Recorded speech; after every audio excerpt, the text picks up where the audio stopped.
What's up, everybody? How's everybody doing tonight on this beautiful, beautiful Tuesday night? Me and Jeff here in the Sunshine State of Florida. How you doing, Big Jeff? Ho, brother man, we are prime time live. Woo! All right, man. Bones to domes, back in the saddle like we ever left the saddle. What's going on, DJ Tony? I know that you're rocking and rolling like only the greatest one can do. You know it. Just hanging out, man. Just getting ready for our first guest of the night. We haven't seen him in the squared circle for a while now, so let's go ahead and bring in the one and only Let me bang. Julian. Let me bang. What's up, man? What's up, guys? It's been too long, brother. What's up? Hey, it's been a minute. How am I coming in? Like, am I coming in clear, man? Can y'all hear me? Cause my signal. Yeah, you're good. You're lagging a little bit, but it's matching up, so we can see you fine. This man don't lag. This man don't drag. He throws them hard. Hey, no, I don't lag, but my phone starts lag. That's for sure. What's up, brother man? How you doing, man? It's been a minute, actually. We miss you in the squared circle, man. Hey, man, I miss you too, man. I miss you guys too. I ain't been doing, much. Just staying consistent and staying true to myself, man. And continuing this long journey that I've been on, man. How about you guys? How you been doing? How's everything? Look at us. Look at DJ Tony. Look at Mr. Live Worldwide. If we were any better, I swear to God, it'd be illegal, man. This is good stuff going on here with Bones to Domes. Brand new podcast, brand new platform, trying to put the fighters in the spotlight where they truly belong. But before we get into the nitty gritty, Mr. Let Me Bang, Night Train, Hellboy, so many names that have been associated. We gotta talk about something because I think a lot of people are interested. I think a lot of people are interested on this. What was it that prompted you to make the temporary transition over to Slap Fighting Championship? Now, we know that you've been spending some time in Russia. You had that boxing event in Russia. And I know for a fact, man, I've been there so many times. I know it was like love at first sight with you. I know that they love you over there. But talk to us about your involvement with Slap Fighting Championship. That kind of came out of nowhere for me. I saw you there. I was just like, wow. Yeah, it kind of came out of nowhere for me as well. I kind of I don't know. I don't really want to talk about it right now. Okay. Actually, in kind of like a legal issue with them. Oh, okay. Well, then let's not do that. Didn't know. Yeah, yeah, I mean, I don't want to put all that out there right now. No. We didn't know. We didn't know, brother. We didn't know. I mean, I know that there were quite a few people when they saw you there.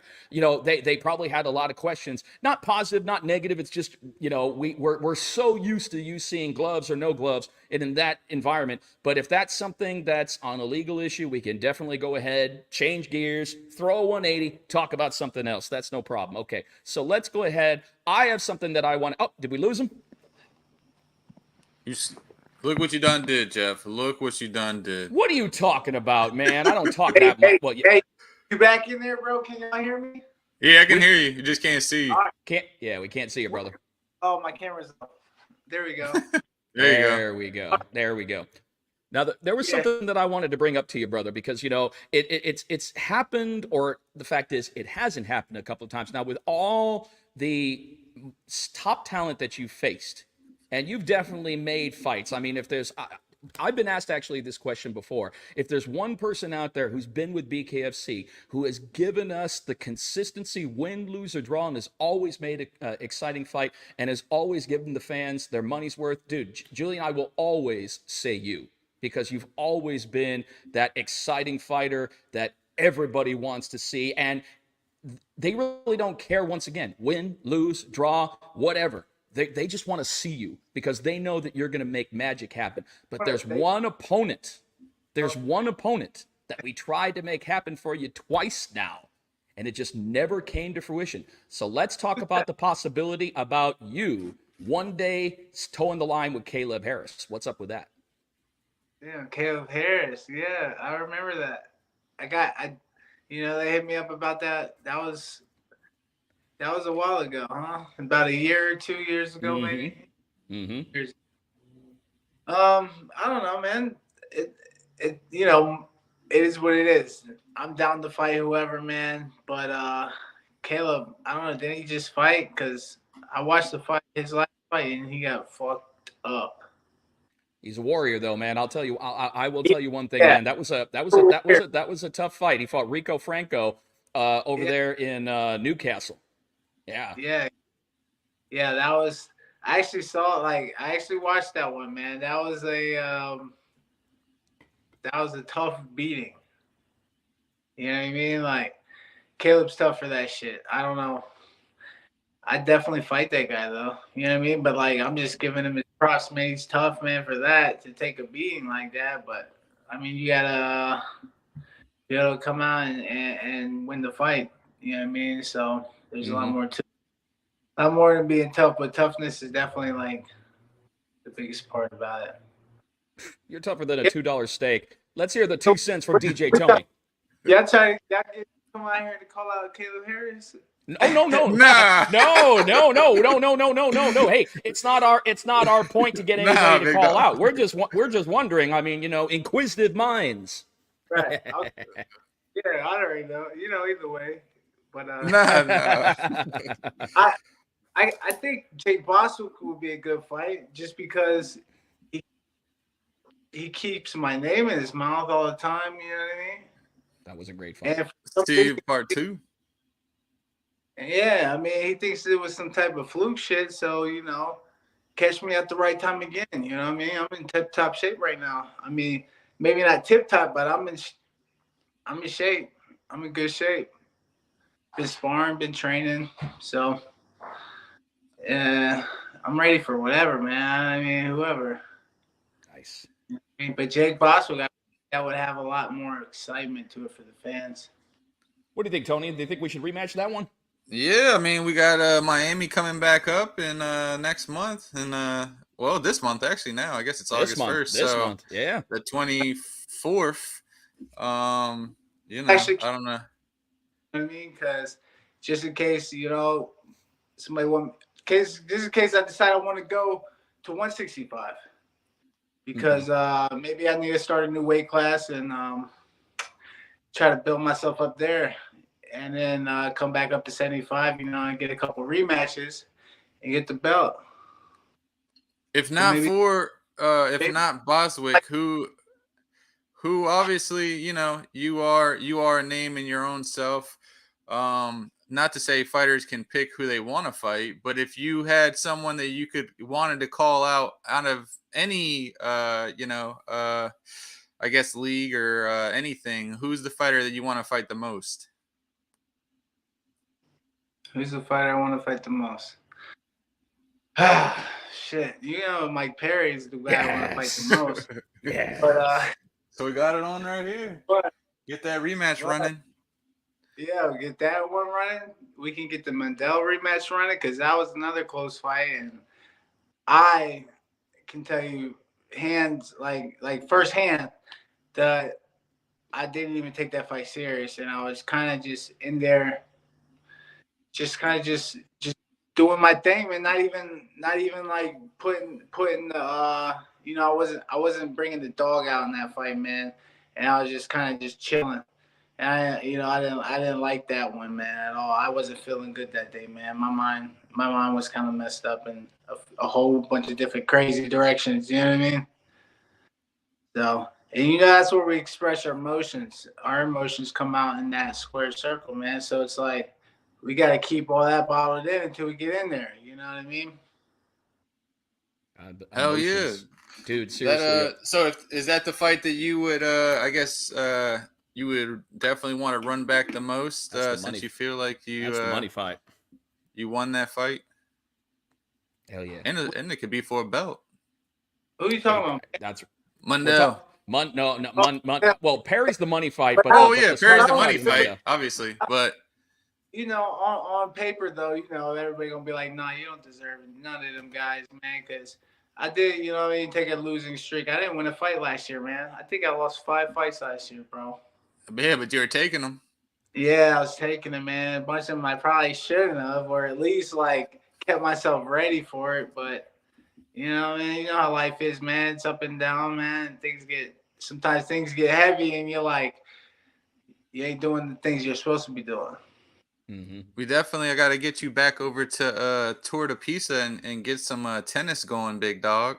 Uh-oh. Hey, let me get my tennis game on, bro. That shit is a workout, man. I don't know how these tennis players do that. I remember Matt had you running everywhere. Hey, man, but dude, I looked like I just ran 3 miles. I was like, I don't know, man. I'd be afraid about that, man. With those peaks that you got going on right there, man, I'd be afraid of your serve. Man. That serve's knocked me backwards. It's all a technique. You gotta know how to hit it to the ground. Like when I hit it, man, thing just launched in the air. We lose so many balls over the fence. I was the official I guess you could say ball guy. So I was running after all the balls going over the fence while it was him Matt, or it was Matt versus him and damn, who was the other guy that was there? Hey, he just fought against Travis Thompson. I forget his damn name. Ryan Reber. Oh, Ryan Reber. Yeah, it was you and Reber versus Matt, and he was smoking y'all. Hey, look. Dude, I tell you a little bit about that slap joint, though, man. You know what I mean? It's like it was definitely a new experience, but we're fighting. We're like, us being fighters, a fight's a fight, man. It don't matter. Take the gloves off, leave them on, put them on, fucking slap, whatever. It's like, we're gonna do it. It's like, and it was a great experience, man. Overall, you know what I mean? Like with the match, like even though it was lopsided match, man, like it was way lopsided on his. And he was like 220, man, freaking arm wrestling, Slovakian arm wrestling champion. Mm-hmm. You know what I mean? Like I was like, all right, whatever. 198 to 220, I think was the weight class. So went to Poland and did it, man. And I freaking gave it all I got. You know what I mean? I lost in overtime, and I lost in overtime, man. It was like 4 slaps. We did 4 slaps. Mm-hmm. I did 4 slaps. He only got 3 because I got the overtime hit. I called the coin. He won the coin toss, bro. Got to go first, and I was like, damn, man, this shit's gonna suck. See, that shit's fucking crazy, man. Dude, I'll tell you, man, that's what I figure. That's the one thing that I got a little frustrated on because I was watching Power Slap one day, and it gets a lot of crap, but it has kind of a flaw when you're trying to build up fighters. Like, for example, they'll have the video package, this person saying, I'm going to be the most badass, Power Slap champion that there ever was. And they have this, I don't know, 60-second video package. The dude who was just on the package loses the coin toss and gets knocked out the first fucking slap. And I'm like, how the fuck are we supposed to know if any of these guys are the best? Because some of them don't even get the opportunity to show it. They get knocked out the first fucking shot. Yeah, I ain't get knocked out though. I'll let you know that. Oh no, I know that. I saw you. No, you didn't. It was definitely hard. Like it was hard to like mentally do. You know what I mean? You're just like, fuck. You guys just got there and take it, bro. Crazy. Yeah, nah. Forget about everything except it makes you forget about all your problems in life, and all you can think about is this one big ass slap coming your way. You know what I mean? But I took that shit, gave one back. We gave him back for 3-4 rounds, man. So, but yeah, fuck, that's for you know what I mean. Y'all don't want to be doing that. Honestly. Hell nah. Oh no. So, like, man, I didn't even know where my bag was at. Yeah, like damn. Oh my god. Like, yo, I thought I was in a whole nother country. You were. You were. That's awesome. You forgot he was in another country. I thought I was still in Mansfield. Oh man. No, So let me ask you something, man. I mean, you dipped your toes in that world. Now, basically, what you do, would you say that there's a lot of technique in in that game as far as those who want to kind of make it to the next step? there's techniques on defense and offense, man. Really? You just gotta, yeah, because I thought I was, man, I missed the palm a couple times, man. And you want to really dig the palm into there. And like, if you ain't, you know what I mean? So it's like, it's different on the slap and then taking the slap. Like my opponent, he was like this the whole time, man. I was like, but on Dana White's, they don't, They got to hold the pool noodle. They got to put their hands right, behind their back. right. Yeah. This dude like this when I was hitting him, man. I was like, Really?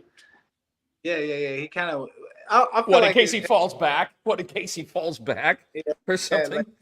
like the slick though, you know what I mean? It was slick, but it's all good. But man, there's a little technique. But other than that, man, this shit ain't. It ain't for to do more than once. You know what I mean? I'm not gonna make a career out of it, and I'm not gonna like some of these guys. I watch it on my Roku, and they like 27 rounds. I think a guy went one time. I remember that guy. His face was all like disformed and everything. Yeah. Even imagine, man. Like, well, didn't his face freeze? Didn't they say that he had like a temporary paralysis, like on one side of his face, and it was stuck that way? It was that guy who won the championship in Russia, I believe. He actually won the title, but his face kind of looked like Russia? kind of like yeah. It was the dude with the long hair, right? I think so. Yeah. Man, He got it either hard. way, that shit was crazy. Oh man, I don't even want to think. Tony, I'm sorry, man. I mean, there are things that you at one point maybe you say to yourself, hey, maybe I could try it, maybe I could get into that, but that is one avenue I don't want any part of. I don't want to take a free slap for no way. I don't want to take my chances of flipping a coin to see if I'm going to get slapped or not. I know. Fuck, I lost. Like, man, that's just my luck, man. Oh, stop. Hey, at least you made it to the overtime. You know what I mean? Yeah, dude, you made it to the overtime round. Hey, everybody I've seen gets knocked out first round. So yeah, God be testing me, so I'll be like, I knew it. I knew he was gonna give me like that. You know what I mean? So, I know, you know what I'm saying? I know I could take that shit or give one, whatever. But it's like, there, it's a solid shot, bro. The third, like 3 of them, that's enough there. You know what I mean? So especially for what do you normally walk around at? Like 165, 175? That was in March, man. So I would say I try to get my weight up. So I think I got up to about 2-something, like 204 or something like that. And I was able to sit around there for a little bit. But I feel like I'm saying, what do you normally walk around at? I mean, it gave me less of a swing, I feel like. But it was a good swing, but it's like, in my head, I'm like, damn, I feel like when I'm slimmer and more ripped, cut down a little bit, I would say 75, 80. Yeah. That's my sitting point, like for I'm real good, you know what I'm saying? Maybe like 70, 75. Speaking of which, I'm going to tell you something, man. I want to talk to you about something. You were talking about possibly looking at 165. Let's touch base on what's coming up in August. Bkfc 49 coming your way from Miami, man. We got the 165-pound title on the line. What do you think about the challengers for it? We got Gogo Sloveski and Jake Lindsay. And this is for I believe we at first thought it was going to be for the interim title, but I do believe that the 165-pound belt was relinquished. So I do believe it is going to be for the vacant 165-pound championship. What do you think about that fight? You said Bobo? Gogo and Jake Lindsay. Oh. Go. My bad. Not Bobo. We don't. No, not Bobo. That wouldn't be fair.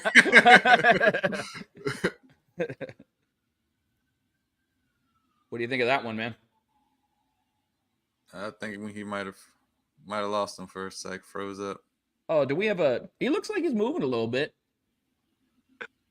No, man. Hey, can you hear me?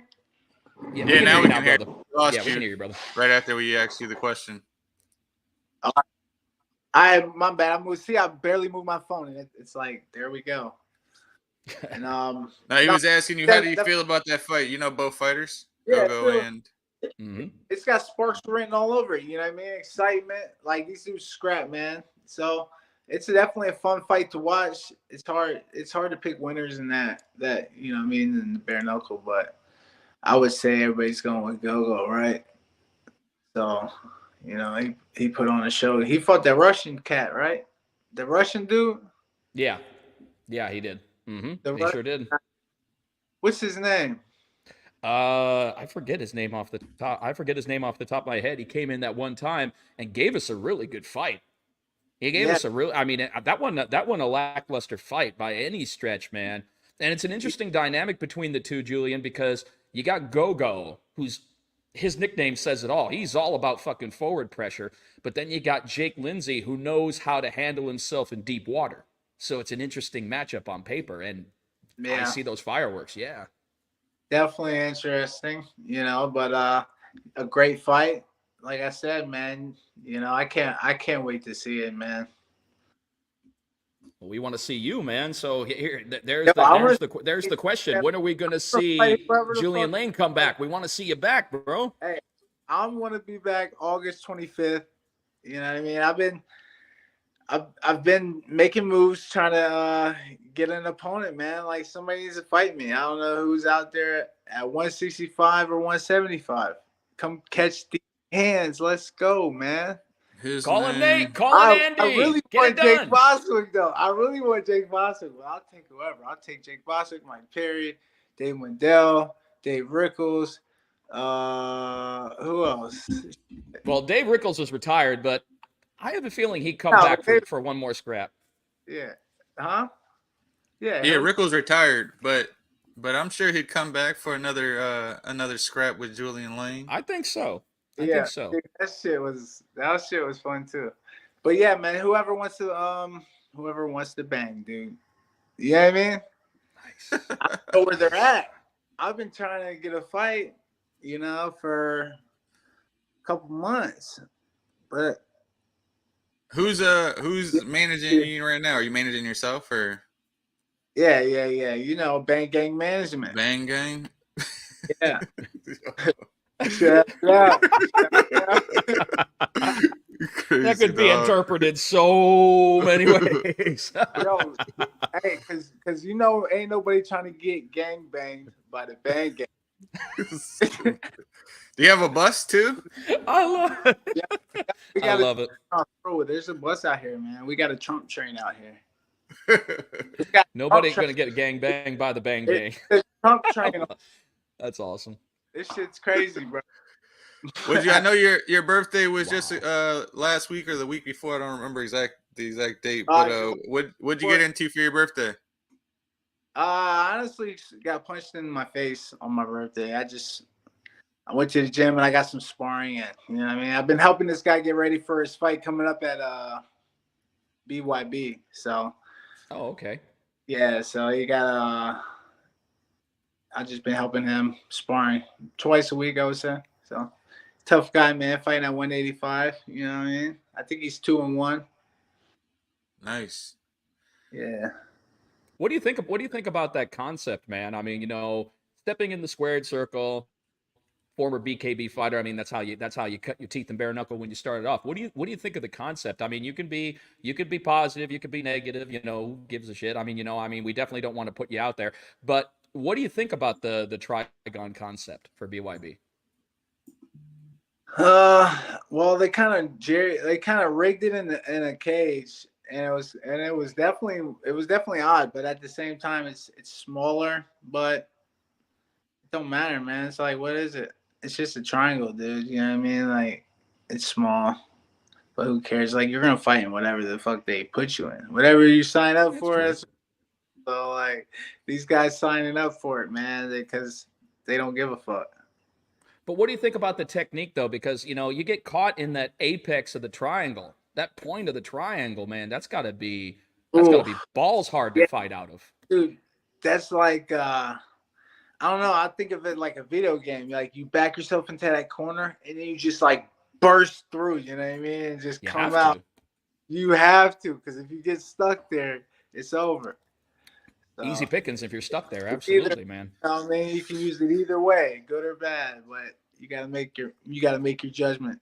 That's a good point. You could explode out of there. I mean, that would be a good offense. It could be a good. I mean, either way. I mean, you could explode out Right. of there. But like you said, I mean, as far as defense, that's really all you got because you can't stand there in the point of that triangle and take punishment. You just can't. Right. Yeah. Yeah. Well, unless you can grab the clinch and try to turn your way out, but they don't fight in the clinch the same way that we do over here. I mean, it's kind of interesting, man. They don't utilize the clinch the same that we do in the squared circle. Personally, I like it better. You've been in the squared circle. You know that we encourage the clinch. We encourage dirty boxing. It's one of the few combat sports that really, really, it's all about, hey, get in there, get dirty. And I know that you dig that. Yeah, for sure, man. For sure. That's why I love it, man. That's why I'm trying to get on. Yes. August 25th. Like, somebody take the fight, man. Let me bang, bro. Let me bang. There we go. It's written on the wall. There's a bunch of Miami fighters down there. Somebody's got to step up. You said what you wanted at 165, 155? Where you wanted at? 175. 165. Oh, 175. All right. 165 or 175. I don't, either or. I'm kind of, that extra 10 pounds ain't shit, man. So I can take that off too.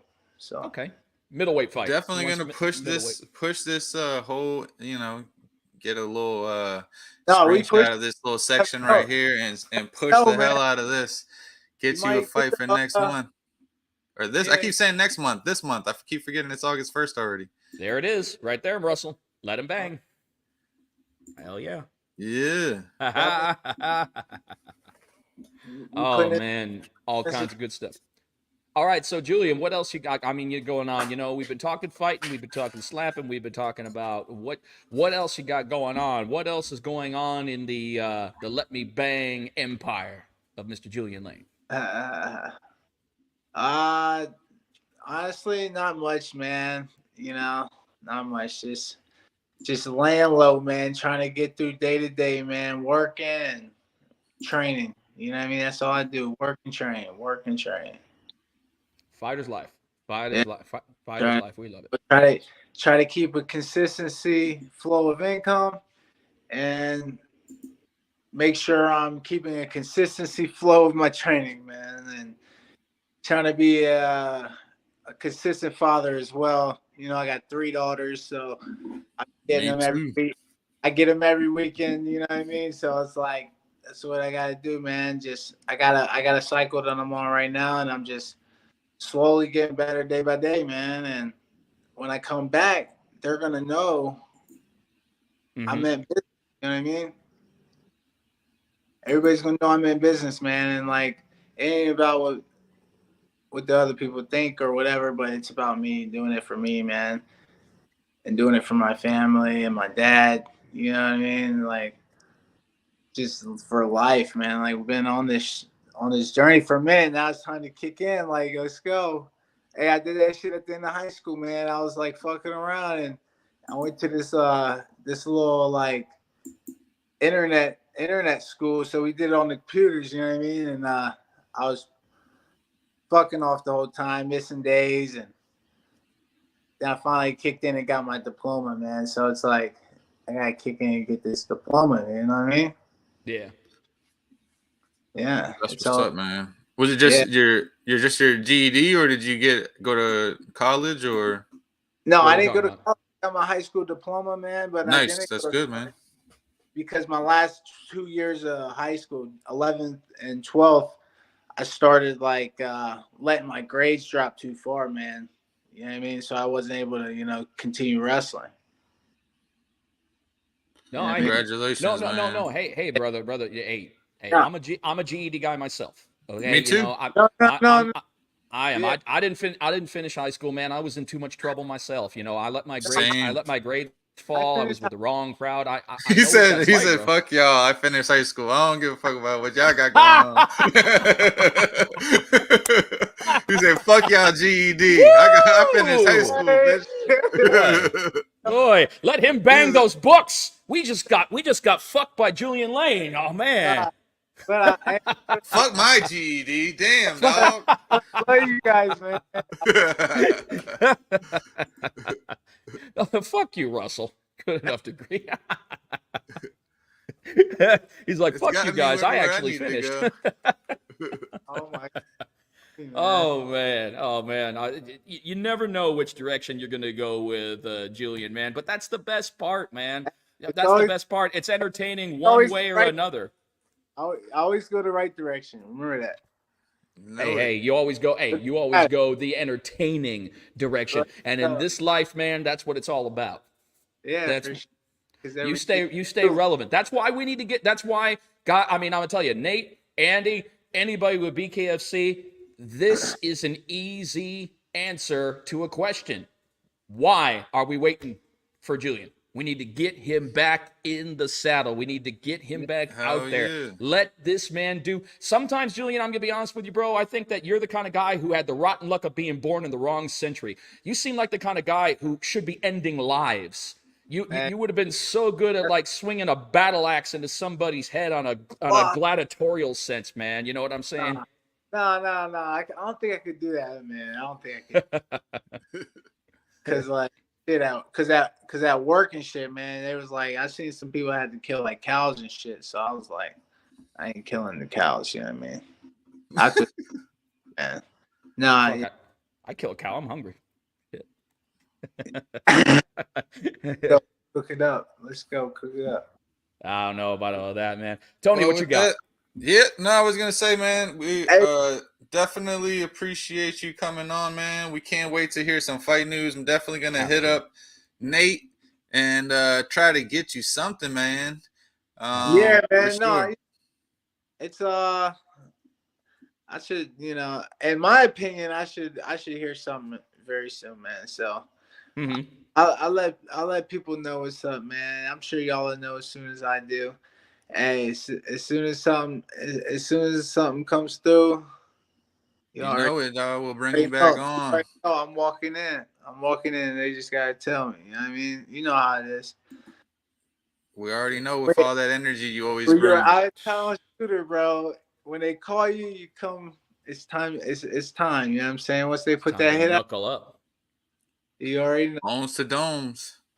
Bones to domes. Yes. Well, before we let you out of here, bro, we want to make sure give you a chance to shout out all your sponsors or anybody that's been showing you love lately, or anyone you want to, family members, anybody. Go ahead, Your man. time, Julian. Your time, brother. All right, we're gonna shout out God. You know what I mean? Because without God, like I couldn't be myself, man. Like I couldn't be who I am, myself. My mom. I want to shout out my mom.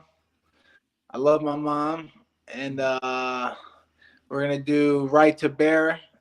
It's my guy Mason right out of Texas, man. He makes custom AR-15s.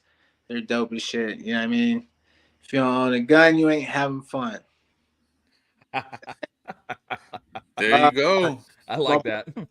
My boy Frankie LaPiccolo at Tiger Life, he's always had my back, man. That's my best friend, man. Yeah, Frank's good people.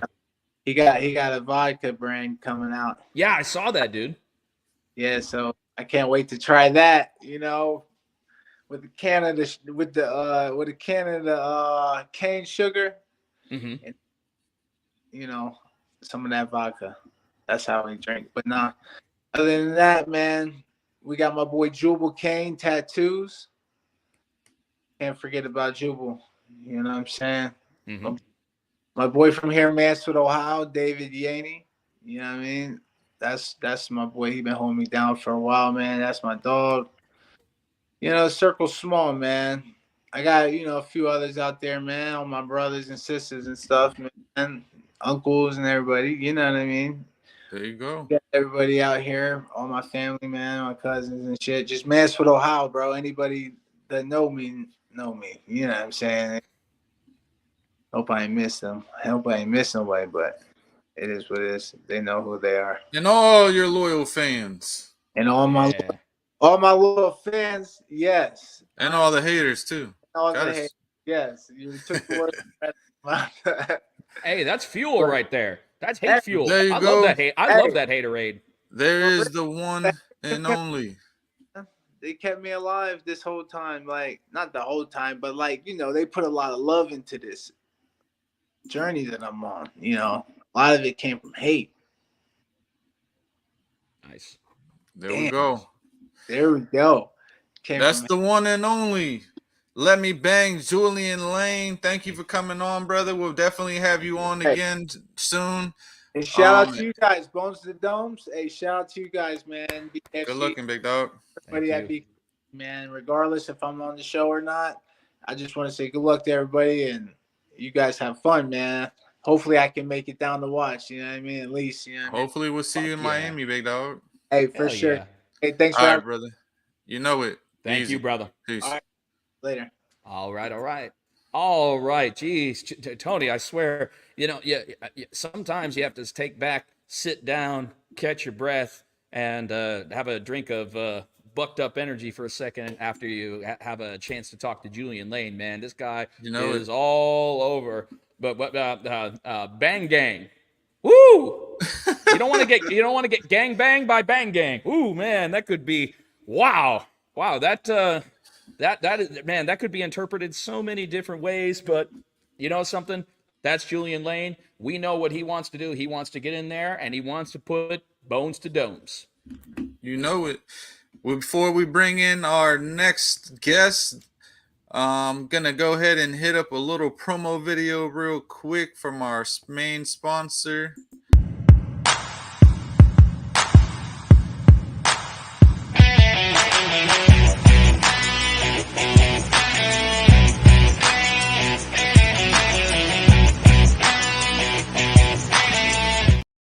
Oop, trying to get a little on the side there. There we go. And with Bucked up that, energy. bucked Oh, no. up, let's bring in the one and only, the rock no. star himself, Keith Oh, Richardson. no. Rockstar in the house. What's going on, Keith? Sorry for that wait, man.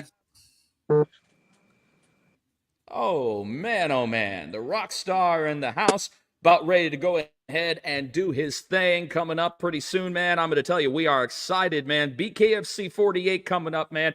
Talk to us about, we're going to jump right into it with the gloves off because obviously this is the right sport to do it in. That's right.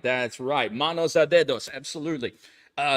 Before we get into talking about what's coming up, talk to us a little bit about the overall journey. And now, so many people who know you know that you're long steeped in mixed martial arts. I mean, you have just been all over the board since 2009. You have fought pretty much all over this country and then some. And then this switch to bare knuckle fighting championship, which you have just been so successful for in such a short amount of time. Talk to us real quick about that transition from mixed martial arts to this, and does it for you really change the game when it comes to combat sports? I've been fighting all over the place. I fought for almost every organization under the sun. And really, like a big reason why the switch came about was I couldn't really I didn't really have too many places to go MMA wise. Like at one point I had got signed by the PFL. The opponent I was supposed to fight, like I was supposed to be an addition to the $1 million tournament, and the opponent I was supposed to fight refused to fight me. Mm-hmm. Cause I was on a really good run. I was finishing guys. Then we were trying to talk to the UFC. I think they didn't want me clearing out all the young guys on their roster, because I'm just having like such a tear, where most guys like are ready to retire. I'm having the best years of my career. So I didn't have a lot of good options. Oh. I've always loved bare knuckle. I've talked to them because they tried to get me on bare knuckle 2. And I wound up just taking an MMA fight, but I was always following for it. And bare knuckle 2? Yeah. That far back in 2018? No kidding. Yep. Huh. I was close to taking it, but I wound up taking a MMA fight. And then, but I always followed the sport. then like, when Taylor Starling got like, you know, when she started fighting for BKFC, I really started taking a look, liking what they were doing, and especially after her first fight, right? yeah, like especially after the Segala fight. I was sitting there, I was like, that's really crazy. And I'm dumb enough to do it, so and like the crazy thing is, like, like I feel like I'm making so much headway and stuff like that, and like, but most people like throughout my whole MMA career have known me as a submission guy. Mm-hmm. So now, like, I've really gotten to showcase how good my striking has been, and could be. Because even in MMA, like usually, like we'd start striking, and usually for some reason everybody would always grab a hold of me. Like, it was usually because I'd like make them feel uncomfortable on the feet. They grab a hold of me, throw them to the ground, submit them, but so the submissions always got the headway, but the striking was what made them feel uncomfortable enough to try to close distance with me. Okay. I mean, I love that. I love that answer. But with that being said, once again, I had no idea that you were possibly going to be involved all the way back in BKFC too. I mean, God, I wish you were. I mean, for sure. You'd be a world champion by now if that were the case. I could definitely guarantee you that. But my question to you is that you've been watching the sport, you've been following the sport, you finally got into it. What was the one fight that you were watching from the outside looking in that really attracted you to the sport? There had to have been one fight that just kind of set it off for you and said, holy crap, I got to do this. That just an inspiring fight that just set you on your path. What was it? Of course, the Killer B Singala fight. Like, I was cage side. Like, I just remember, like, after the first round, she came back to the corner, and I was like taken back for it. I was like, oh shit. I was like, oh yeah, I'm the coach. Like, let me start coaching. Like, and then the energy was just different in the building. Like, and then like once that fight happened, like the energy was just amped up. Like, there's a different sound, a different feel. Like, bare knuckle is just the vibe is different. Like, the fans are different. So it's just like, it was Knuckle Mania. Like, it was such a big card and stuff. Knuckle Mania 1. Like, like I wouldn't want to follow that fight if I was on the card. Yeah, I wouldn't want to follow that fight. I'm like, holy fuck. That stole the night. Like, like that fight of the night, first fight of the night. Mm-hmm. Yeah, like, and that was one of the best fights I've ever been like at cornered. Like, wow. So it was just like, it was an amazing moment, and and just like the way that they showcased the fighters, like, it was just, I was like, you know what, I definitely got to try it at least once. Like, I'm probably gonna get hooked on it, but like, so that was a big part of the decision, like, to make the move. Ain't no probably about it, man. You are hooked. You are hooked, and here you are, undefeated and moving forward to BKFC 48, man. I mean, Albuquerque, man, a great place to fight, man. I mean, every time that we've come to Albuquerque, man, we've always done good things. In fact, I do believe that we've had our record-breaking crowd as far as attendance. The last time that we were at Albuquerque over there at the Tingley Coliseum, 8,000 plus. I'm gonna tell you, with all that's been building up over the couple of times that we've been to Albuquerque, man, I bet you that we do even better coming up on the 11th at the Tingley, man. So what are your thoughts going into this fight? Oh yeah, no, Albuquerque is a great city. Like, like last time you guys were there, and it definitely had that good vibe. Like, it's a fight, like it's a fight city. Like, educated fans, like rabid fans. Like, it's a fun place to fight. Like, I'm looking forward to, putting on a show in that town. So like, even though I'm fighting a hometown boy, mm-hmm. like, I still want to win some fans over from the Albuquerque crowd, because it's a fun place to fight. I think the 505 is going to take a shine to you. What do you think, Tony? Oh, yeah, definitely. I want to talk, though, going back. You said that you could have fought on BKFC too. If you had a time, or I guess if you could go back in time, would you have done it? Knowing what you know now? Like, here's the thing. those are always loaded questions. Like, Yeah. I love where I'm at now, and like, you know, life wise, and so I don't look back at like decisions I've made. If I've made a decision, I've made the decision, so I'm moving on. Yeah. So, like, you know, because I don't know what would have happened if I took it. Maybe it would have been too early, and like, you know, maybe I would have you know, got hurt, not liked it, and I wouldn't be where I am now. So, whatever decision I make, Yeah. I don't like to look back at anything with regret. Whatever decision you make brings you to where you are now. I'm happy with where I am now. Yeah, like, you know, like Bare Knuckle, they've been taking great care of me. You know, I'm looking to grow in the sport. I'm looking to take that belt. So I'm happy where I'm at now. So the decision I made back then is what brought me to here. So I'm good with it.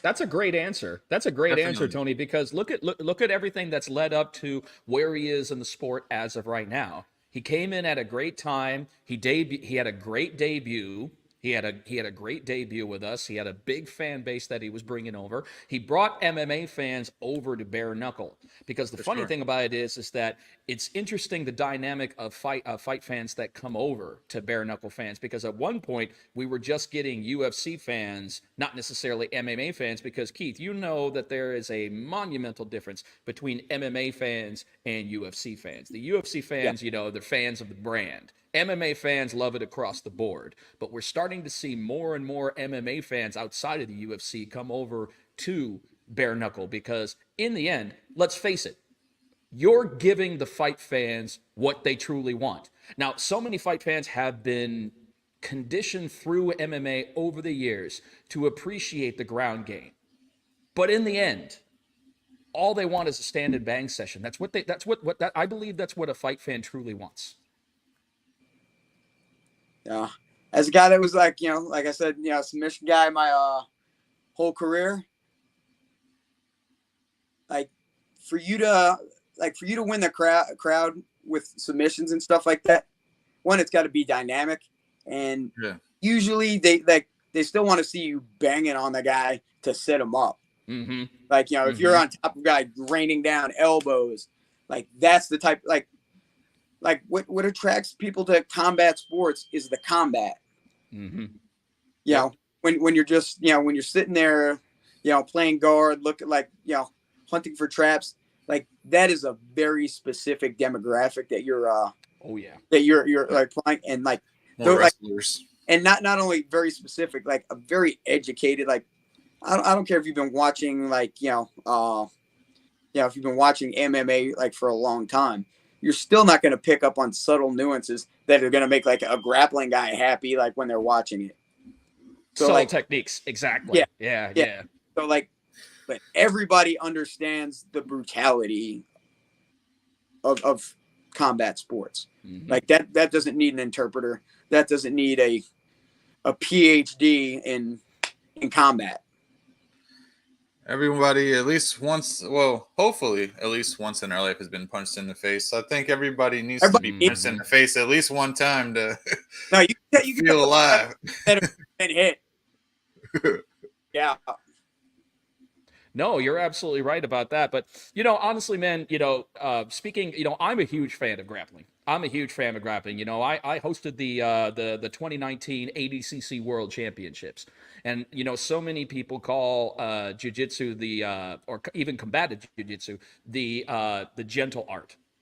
Yeah. And I'm like, that it's the furthest thing from that when you actually sit down and you watch what these athletes are going through in a 2-day period of the ADCC. I have never, dude, I've seen injuries aplenty in mixed martial arts, but over 2 days, I don't ever remember seeing so many fighters suffering from injury, hyperextension, exhaustion.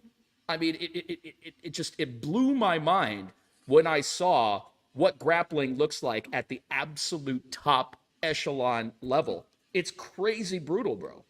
Oh, absolutely. Like, you know, this is like one of the things that like I've really loved about making the switch to like bare knuckle. Like, the fight camps are so much easier on my body. The fights may be harder sometimes, but he says sometimes. like Scoggins fight, there was nothing easy about that Scoggins fight. I'm gonna go admit that. Like, you know, it's in my top 5. Nice. Yeah, like we went to war. You did. Like, yeah, like we both took some bad damage in that fight. Like, but the fight camps are a lot easier on the body. Like, not grappling, wrestling. Like, that is what kills your body. Like, it's just rough on the body. So like, I still do it, and I still got to teach classes and stuff like that. But like not having to grind as much, like in that sense, is so much easier on the body. Like, so like the fight camps for bare knuckle have been a lot easier on the body. Like, and so like I've enjoyed that aspect of it. Russell, I got to say something to you, Russell, man. Hoist was the GOAT. Hoist was the GOAT. I'm sorry, as a grappling fan, the man who's on a tear, he gets his, I mean, hey, once he gets his health consistent, unfortunately, it's kind of been on and off at times. But if you're looking at somebody who's been on a tear, man, I still say Gordon Ryan's the modern GOAT. I still say Gordon Ryan, as of right now, is the modern GOAT, man.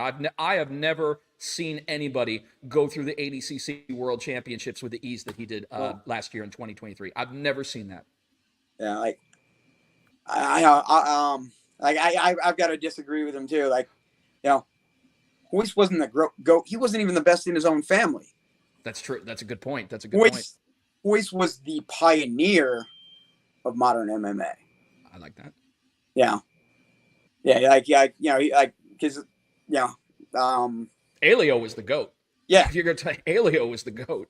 If we're going to talk about the GOAT, that family, Alio was the GOAT. Okay. So like, but yeah. But you're a jiu-jitsu, you follow the tradition. You follow the history of jiu-jitsu. There's so many people out there that, claim to be, I guess you could say, jiu-jitsu savants, but they don't really know the backstory behind Alio. And they don't understand that this guy was at that time the Muhammad Ali of jiu-jitsu. That he was the guy. He would go from country to country for years, and he'd challenge the top martial arts practitioner. He did the same shit that Bruce Lee did. He says, I can kick your ass with my modern Brazilian jiu-jitsu, no matter what you got coming up, and 9 out of 10 times he was right. Yeah. But unfortunately, just like any athlete, you got to run into somebody who's kind of a brick wall. And for him, it was Kimura. Yep. So let's get down to this next fight you got coming up against Derek Perez. Yeah. What all do you know about him? Are you a fighter who goes and watches film, or do you just let it come to you? Do you let your coaches watch the film? How are you going about this fight with Derek Perez? Both. You got to be a student of the game. Yes. I don't know a ton about him personally. Yeah, but I've watched video on him. I've spotted the things that I like. I spotted the things that I'm going to use. Not going to talk about it right now. Of course. No. I think it's a very favorable matchup for me. I think the way that I move, my aggressiveness, my pressure, is going to give him tons of problems. Nice. All right. What have you been doing differently this camp? I seen a picture you posted, I think yesterday or the day before. You had a class and looked like it was like 50 people there. Oh yeah, Modern Warrior open mat. We be throwing down. We'd be throwing down on Sundays. Sundays fun day over here. I'm blessed that we've always had a good relationship with other gyms. We've never really had a bunch of running beefs. So we cross train a lot. I get guys like Trevor Loken comes in Charleston with the Battleborn guys. I get guys like Holloway, who I've known for a long time, coming down to get some work. We've got a good vibe here, so people feel comfortable to come down and get some work, and I love working with new talented people all the time. So that's one thing that's been going really good. So I get plenty of playtime partners. Taking a second away from the Killer Bee. taking a second away from the rock star, talk about the Killer Bee for a second and everything. You know, we want to know how the Killer Bee's doing, man. How's she feeling? You know, is there talks about her next fight? I mean, I know there's only so much that you can announce, but there's got to be rumblings in the process about getting the Killer Bee back in the squared circle. Like she's begging for somebody to punch right now. Like, you know, they're you know, putting her on hold right now. Like, but she's hungry. She wants to fight again. Nice. Yeah, she's getting bored. She's getting angry, getting mean. So, like, I would rather taking out on you. I'd rather somebody else take the abuse. That's what I was gonna say. Nice. What? When do you land out in Albuquerque? I'll be there Sunday. Gonna get out there a little early. You know, get to the elevation. Acclimated. Yep. I'm training out there. That's smart. That's smart. You know, I mean, you know, a lot of people don't necessarily know, you know, especially the fight fans, you know, what a fighter has to go through when you've got such a radical change, you know, when it comes to sea level. You know, a lot of the fighters didn't come out. It was funny for BKFC 1 when we were in Cheyenne, Wyoming, about how many fighters came last minute, and they didn't realize that Cheyenne, Wyoming is like 7,000 plus feet above sea level. So there was a lot of fighters on BKFC 1 that got winded real fast, and a lot of them were like, "Oh, it can't. The elevation can't be so bad." I'm like, "Are you kidding? It's worse than Denver. It's just it was worse in Denver in that." So taking that time, acclimating yourself, smart move, because there's so many fighters that say that area, Albuquerque, the 505, is one of the premier go-to destinations when it comes to fight training because of the elevation. Yep. Now, you having fought all over and such, can you, I guess you could say, testify to some degree that fighting at that elevation is a better fit for an up-and-coming fighter? It's an experience that you need to have when you're coming up. Like, you need to know what it feels like. You need to know like how your body's going to react to it, so you don't panic. Like, you know, the worst thing is panic. You know, especially when you panic, you tend to breathe like faster and harder and then you just hyperventilate yourself. So it's an experience that you need to have. Sorry, on a motion sensor. Sorry. I know. Clap on. Yeah, but I thought you were trying to hit us with some Undertaker for a second. Yep. Like, when you're coming up, you need to have as many experiences as you possibly can. Like, you know, fighting out of state, you know, fighting under different rule sets, like, you know, just become a more complete fighter, especially like right now, like, especially as far as like MMA goes, like, you know, with my amateurs and stuff like that, like, I throw them to the wolves as much as possible. So they get those experiences while, like, you know, they're still amateurs. Cause when they go pro 0-0, like, you know, your record resets. Like, that makes sense. You know, that's more of a baptism under fire. You know, you don't want to coddle. You know, this is certainly not a business of coddling. And fortunately, sometimes we do see it. You know, I mean, you want to throw someone in the deep end. You want to throw them to the wolves. I mean, you know, you gotta strip someone down to bare wood to see what they're working with. And I feel that bare knuckle is definitely one of the areas that you can do that in. I mean, you know, we have so many. I mean, look how many people have come over to bare knuckle that have said, you know, Keith, Tony, both of you guys know there's so many people that have come over that said, "Oh, I'm going to own this. You know, I'm going to be a champion inside of 6 months." And, you know, they get put in their place.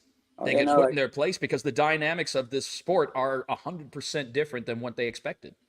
Like, you know, like, look at my first fight. Like, you know, it threw me and Scoggins together. Like, you know, he's a former UFC top 15 striker. Like, threw us both in there. Like, you know, I've got tons of experience. So, like, both of you guys, sink or swim. Let's see what happens. Yeah, turned out to be a great fight. Hadn't I think did you guys fight before that in MMA or no? We were supposed to fight like That's what I thought. MMA. Nice. So, you got any plans when you get up here? You know, are you already have you already looked up places for after the weigh-ins what you're gonna eat? Not yet. Like, you know, I'm gonna take local advice. Like, you know, don't have a ton planned for when I get there, except for like, relaxing as much as I can, training as much as I can, getting my weight down. After the weigh-ins, I think I'm sure I'll find some good food. I remember when I was out there last time, plenty of good places to eat. Tell them to, for your victory dinner, go get yourself some pollos hermanos. Mm-hmm. Get you some break it bad going on. I know it's not actually called that, but the restaurant itself still exists and such. We were thinking, actually, a couple of us were thinking about maybe driving over to Walter White's house and throwing some Totino's pizzas on the roof. I know that would drive that woman who owns the home batshit crazy. You can't even stand across the street from that house without her coming out and saying, "Get the fuck out of here!" Crazy stuff, man. 505, man. 505 live. All kinds of good stuff. All right, so Keith, now let's go ahead. Let's talk turkey and everything like that. I want to add, because of the fact that you've had such an impact in mixed martial arts and that you've fought everywhere over the past 14 years, and now that you've got this opportunity, that there's an opportunity coming up for amateur fighters and those who have tried to get to BKFC on August the 24th. Is it the 23rd? Is it the 24th or the 25th? Tony, I think it's the 24th, right? It's 20. No, it's the 23rd, I believe. 23rd, excuse me. You got the upcoming BKFC Prospect Series, and you got those who, a lot of them are going to be making their combat sports debut when it comes to something like that. Coming from somebody who has cut their teeth in bare knuckle, do you have any friendly advice going out to those who are looking to enter the Prospect Series? Yeah, pretty much the same advice I give everybody. Like, when they're asking about, like, I want to start a career in MMA. Like, how do I go? Like, the first thing that you can do right will set off like the rest of the things that happen to you in your career. And the first thing that you need to do right is find the right gym. Like, don't be out there training in your garage or around in some fucking basement or something like that. Put in the work. Like, go find yourself a good gym, find yourself a good coach. Then everything else takes care of itself. Like, if you're at the right place, like, and you're doing the right things will happen to you. Yeah. $1 million advice, y'all. Anybody who's tuning into that's $1 million advice, man. $1 million camp brings $1 million results. I like that. And come see you at your gym, right? Yeah, Modern Warrior MMA. Like, wasn't gonna plug it, but like, it just.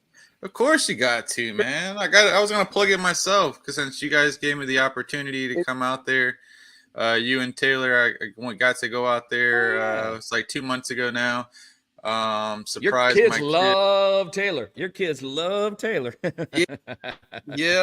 My oldest, they call each other besties, her and Taylor. So anytime she gets a chance, or I get a chance to see Taylor and Keith, she always shows love and sends out a video to my oldest daughter, Angelina. So always respected both of you for that and letting us come there and, surprising the kids and getting to watch you guys train for a little was pretty dope. Always love your gym, man. It's a nice ass gym. Definitely going to come out there again soon. But man, go ahead and plug your gym. Let them know how they can sign up for classes, your hours, everything like that. Yeah. ModernWarriorMMA.com. We've got, one of the big things that we always say, like, one team, one family. Yeah, it's not a logo, like, it's not a slogan. Like, everybody that's been around us, like, when they see us at events and stuff like that, our vibe's just different. We legit care about each other. We hang out, like, we plan trips, like non-fight trips, like stuff like that. Like, this sport and, like, combat sports are fucking grinding. Like, they're like, you've got to embrace the suck. Well, like, the suck is a little bit better when you're surrounded by good fucking people. When you're surrounded by family, like, I've always been lucky to have a good family, like, immediate family, but the family that, like, I bring in is just as important as the family that I was born in. Like, you know, that was one of the things that I learned in the Marine Corps, and that was one of the things that I missed when I got out. Like, that brotherhood. So like when I started Modern Warrior, that was one of the biggest things that one of the biggest purposes that I had for starting it, and like one of the biggest things that I wanted to focus on at the gym. We can feel that Definitely. love. And It's coming through. That camaraderie, that love, it's coming through, man. I mean, we could definitely see that that's there. And that's the one thing I think that's missing in life is that, yeah, how many gyms really truly have that? I mean, some of them, they look at almost like a job rather than, like I said, that camaraderie, that brotherhood, that closeness, that family. I've definitely seen cold gyms where it's all about the mighty dollar and not necessarily the camaraderie or the connection that you have with your team. Swinging contests and stuff like that. Mm-hmm. Now, like, we care about, like, you know, seeing each other progress. Like, yeah, we beat the shit out of each other. We do it with love and understanding. I seen you guys recently, I guess this past weekend, you guys were at a tournament. One of your fighters fighting. That was past weekend. We had some MMA and kickboxing fights, and then we also had right before that we had some guys on the Virginia Anthony Pettis card too. Oh, really? Nice. Oh. Yeah, I see you guys always supporting each other. I see Shannon always coaching up people in all different corners and all different organizations. Yeah. So that's pretty dope, man. You guys got a cool ass team. Specialist extraordinaire. What you getting into for the rest of the night? Like, yeah, I'm just gonna finally leave the gym, head home, shower, eat, and get ready to do it again. Nice. Now, with this being said, right here, what I was gonna go off of, you said you better be having some Wu-Tang playing in there, which I know you do. I know that's your, one of your logos. But is there a certain one theme song for your gym, or for you in general? If you had one theme song about, you, one song that, like, especially by Wu-Tang, that, like, every time in general. See, there's like if we go in general, there's too much, but there is. We'll just say Wu-Tang. Yeah, so Wu-Tang, like Winter Wars. If I like, especially guys hate hearing it when like when sparring starts or something like that, because I will literally like freaking rhyme like the whole song during a round while I'm piecing you up. Like it sucks to get your ass beat to a soundtrack.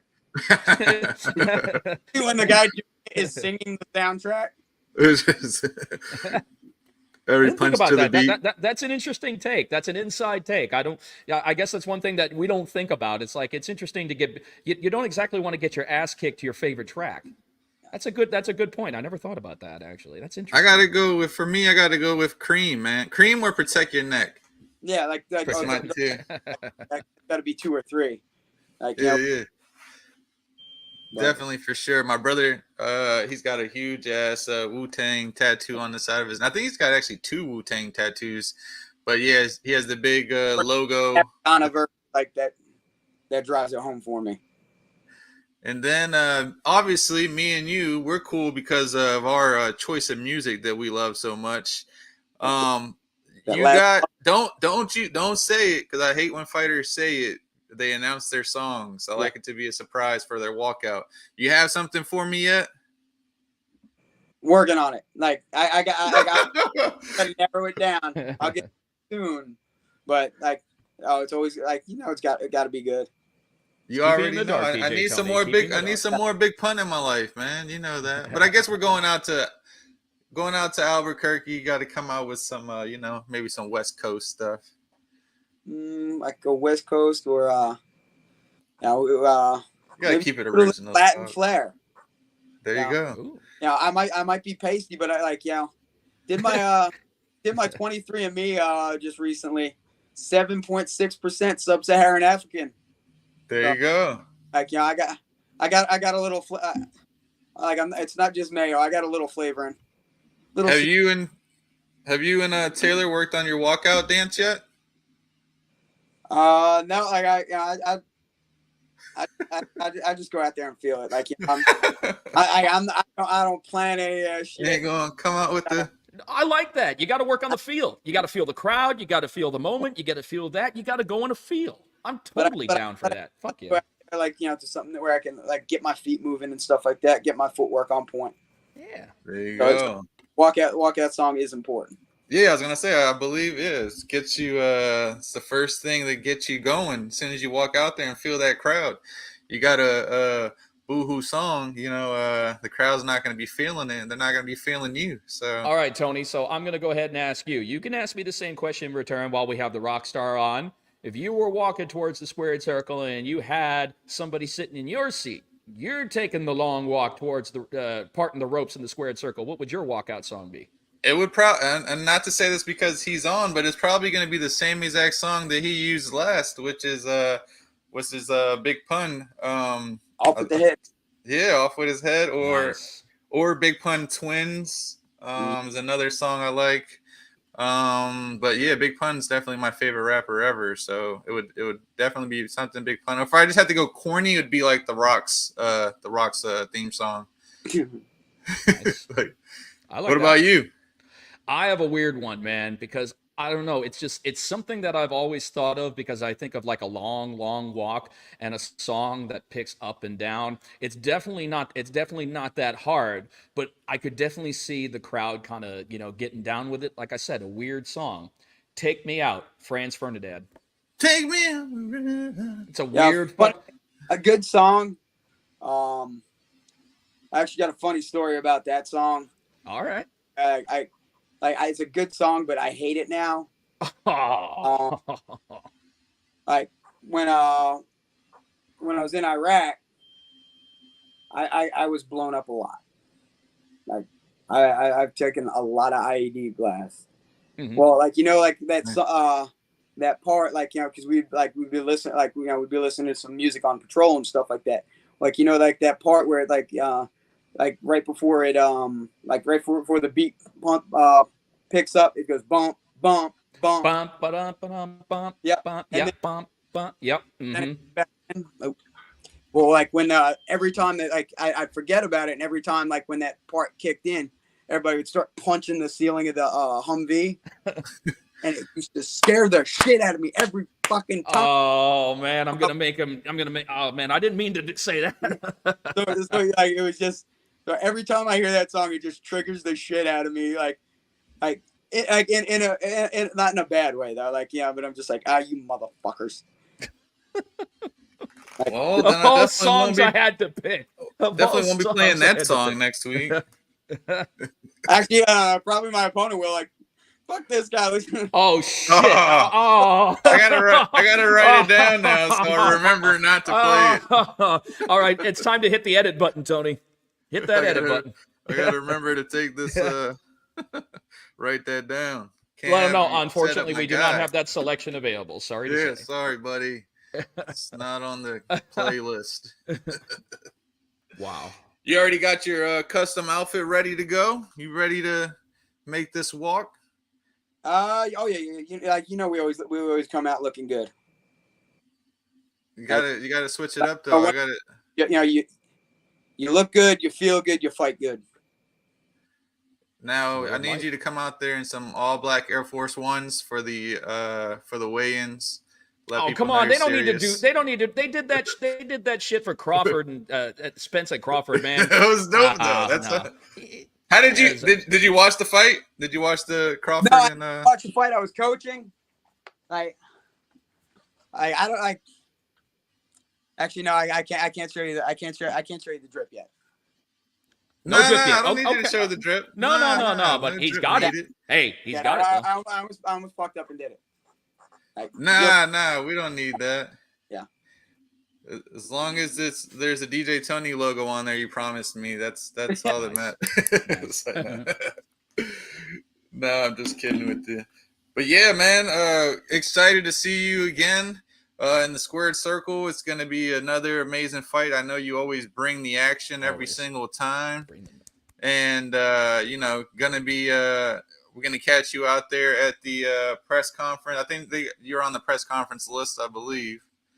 So I believe so. Yep. Fighters are gonna be able to see you at the press conference, at the weigh-ins as well. So get you some more sponsors out there.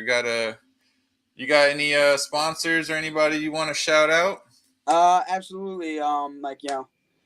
Nobody ever does this sport alone. It takes a team, takes a family, and takes money and people helping you with that. Definitely want to give a shout out to a new sponsor, Bkfc supplements. They make some great joint and skin supplements that really help my old ass stay looking and feeling young and vibrant. Nice. You said Viagra?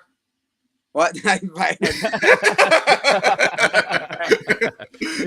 Don't work like this, brother. Ooh, he showed a forearm. Diamond Thieves Tattoo. They've been a long time sponsor of mine. Just got me new ink recently. Nice. Right there. That was Skull. Nice. Skull with the cross wrenches and my dad's initials. Yeah. Oh. They hooked it up. With some great work. Especially, getting some ink to memorialize my dad. As you guys know, I lost him about a week and a half before that Scoggins fight. Yeah. So, that's also part of the reason why that fight means so much to me. Because he was definitely there helping me through that one. Florida Man Hot Sauce, veteran-owned hot sauce company. I definitely like to support my veteran brothers, and I'm happy to be supported by them too. Jitter-free coffee and tea, veteran-owned coffee and tea company. Rooftop public adjusters. Good friend of mine, been helping out a lot. You need some help, hit them up. And my Modern Warrior family, definitely couldn't do it without them. They make all this shit possible. Before we let you go, I did want to ask you. I forgot to tell all about this. How do you feel about the fight right before yours, the co-main, Bryce and G going at it? Wow. I love G.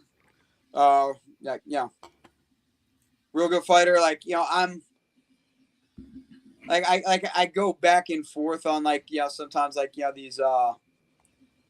these influencer fights and stuff like that, but can't help but have respect and can't help have respect for this one because he's doing bare knuckle. Yeah. You can't fake it, you can't bullshit it. It's not it's a boxing match, but they're wearing freaking Foxy boxing fucking gloves and stuff like that. It's bare knuckle. So I've got to respect. I've got to respect the kid for coming in there and freaking taking it. I see him working with Lorenzo. He's putting in the effort. G's bumping up. Kind of giving him a fair shake. Bumping up weight classes to meet him up there.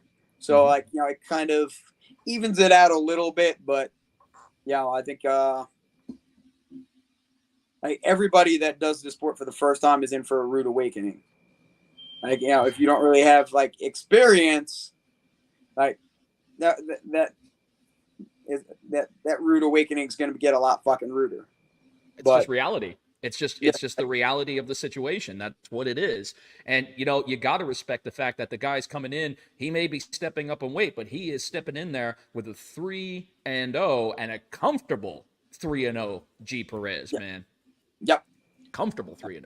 He's a gamer, so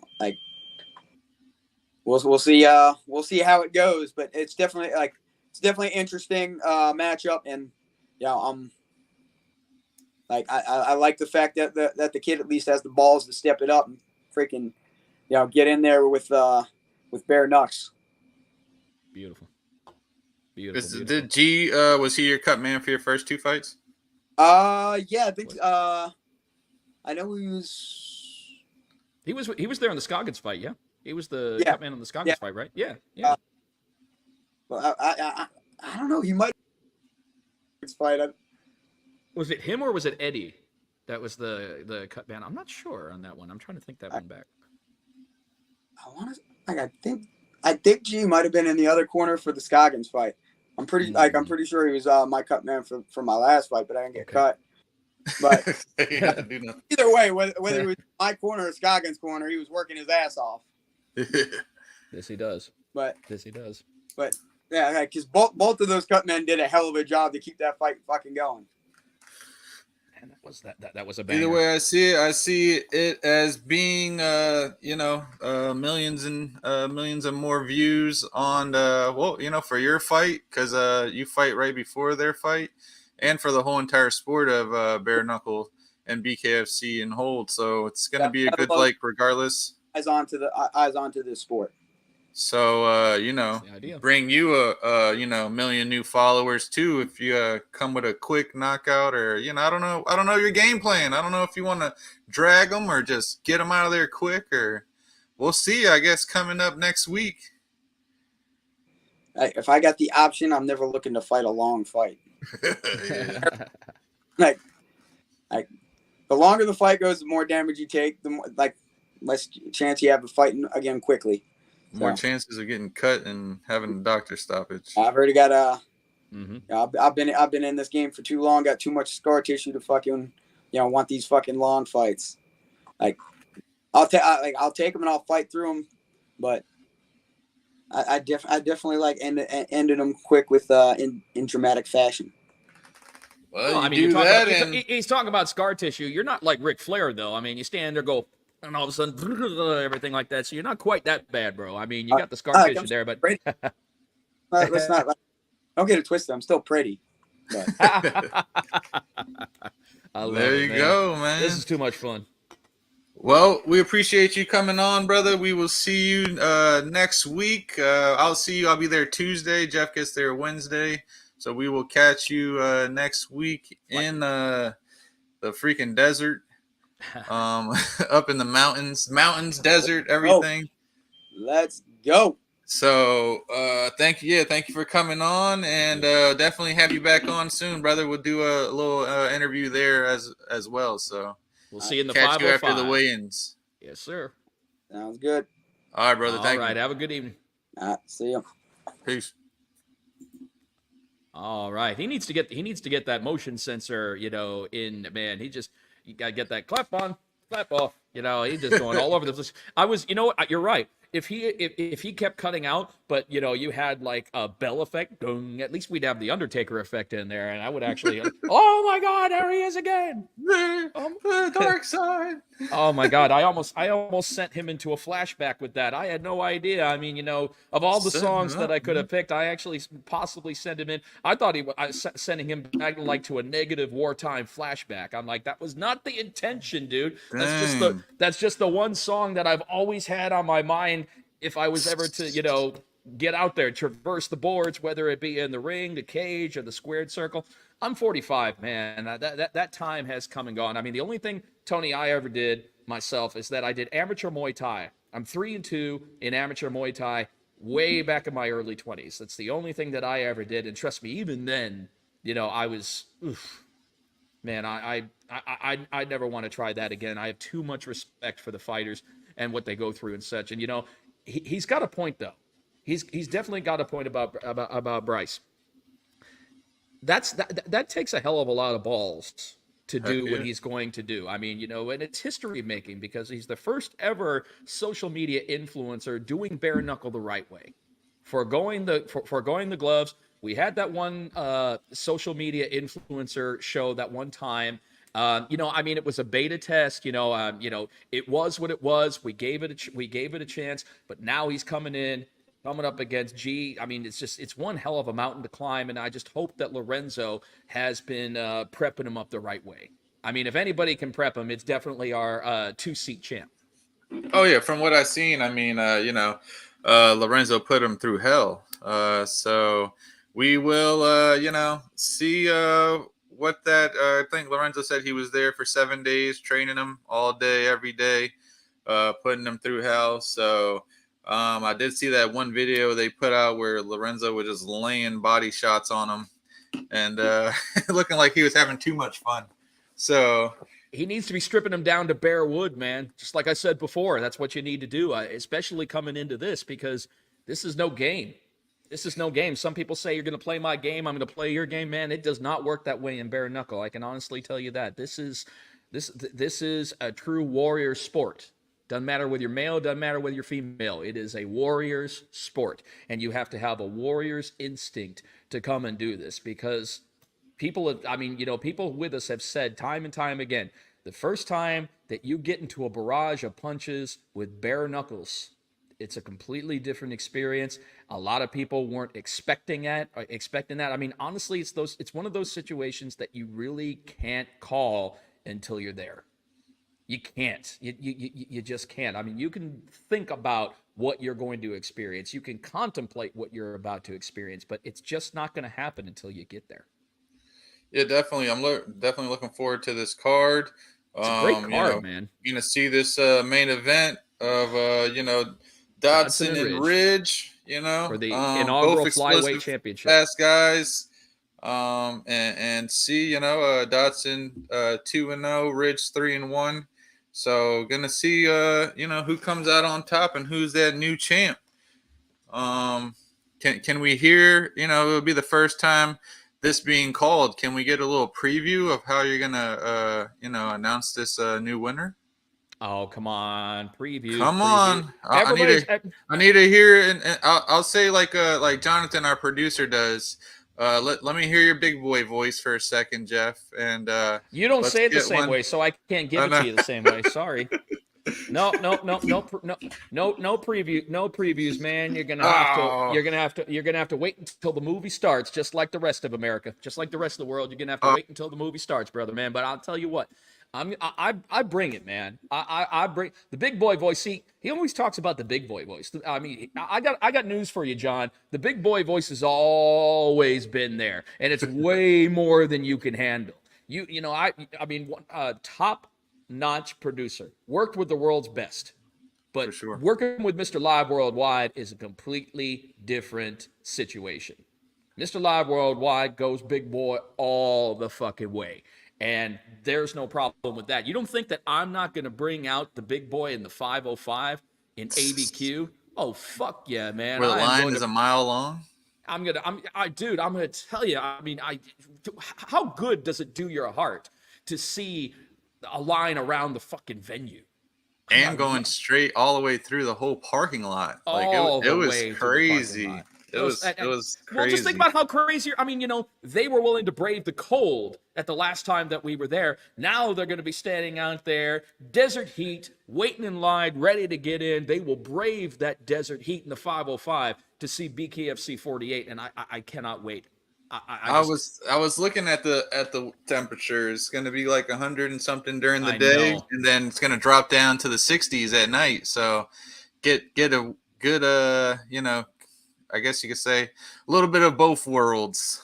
I'm more of a 65-degree type of guy, but I don't know anybody who says that they're comfortably at 100 degrees unless maybe you're like in New Delhi or something like that. At that one point in a country where it's like 110 degrees and you still choose to drink hot tea. So, I don't know anybody who likes that. But, Tony, we're going to be doing some Breaking Bad stuff while we're there. We certainly hope that you get an opportunity to join us because one thing that I did on my time off, I was actually talking to my buddy Sean about this, who's a huge Breaking Bad fan. The last time that we were in Albuquerque and we were doing a little looking around, they were talking about so much Breaking Bad stuff, and I'm going to be honest, I was kind of like one of those guys who was just nodding his head, but at that point, I had never seen an episode of Breaking Bad. Never. I had never seen one. So with this time off that we've had, I've been trying to stay busy, but I decided that I'm going to do this. In the time off that we've had, I have finished Breaking Bad, I have finished Better Call Saul, and I saw the Netflix movie El Camino. There you go. So saw you're the- ready. Saw the whole thing through. And I'm So- going to be honest, I love Breaking Bad, but as a fan of the series, I kind of liked Better Call Saul a little bit more. There's another one too, isn't there? There's a. I Well, thought there was a third show too. Well, it's not I don't know if it's a show, but they had the Netflix movie El Camino, which was the movie that followed Jesse. I thought there was I know that one, but I thought there was one about the and it's been a while since I watched the show, but I thought there was another one about the Spanish guy. What you mean about Gus? Yeah, I thought there was a show leaning more towards him, but I could be wrong. I'm not sure. I'm not sure if there was a series about Gus. Not Better Call Saul, but obviously that was about Saul. He was a cool character. Gus was a cool character. I think he was Chilean, actually. I think he was from Chile.